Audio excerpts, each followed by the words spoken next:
জামাত ইসলামের কাছে BNP already নীতিগতভাবে, নৈতিকভাবে, আদর্শিকভাবে, সাংগঠনিক কার্যক্রমভাবে অলরেডি পরাজয় বরণ করে ফেলছে। এই জন্যই তাদের মাথা গরম হয়ে গেছে। আশা করি মাথায় ঠান্ডা রাখলে উপকার হবে, কারণ নির্বাচন হলে, সুষ্ঠু নির্বাচন হলে অন্তত এই বছর বিএনপি ক্ষমতায় যাওয়ার একটা সম্ভাবনা আছে।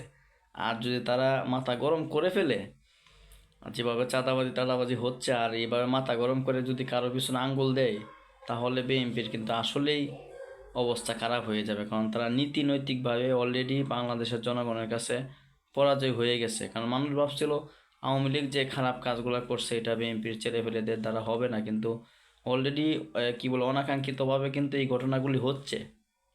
চাঁদাবাজি, দখলবাজি এগুলি কিন্তু হচ্ছে।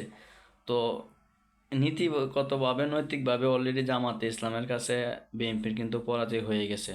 সেই ক্ষেত্রে মাথা ঠান্ডা রাখলে এগুলি মোটামুটি ঠিক হয়ে যাবে। আর যদি মাথা গরম করে উল্টাপাল্টা তহমত দেয়, এই যে কি জানি ব্যাংক নাকি ডাকাতি করে বসে, লুট করে বসে, আরে ভাই ব্যাংক তো এদেরই, সবাই জানে এটা। আওয়ামী লীগও জানে যে এই ব্যাংক তো ইসলামী জামাতে ইসলামের। এই জন্যই তো আওয়ামী লীগ এটা দখল করছিল। এখন দেখলাম রেজভী সাহেব একটা তহমত দিয়ে দিছে অলরেডি।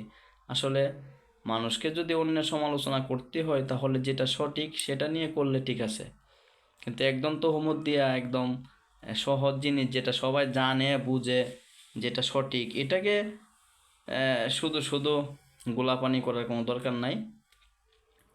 এটা কইরা আরও আপনাদের বদনাম হচ্ছে।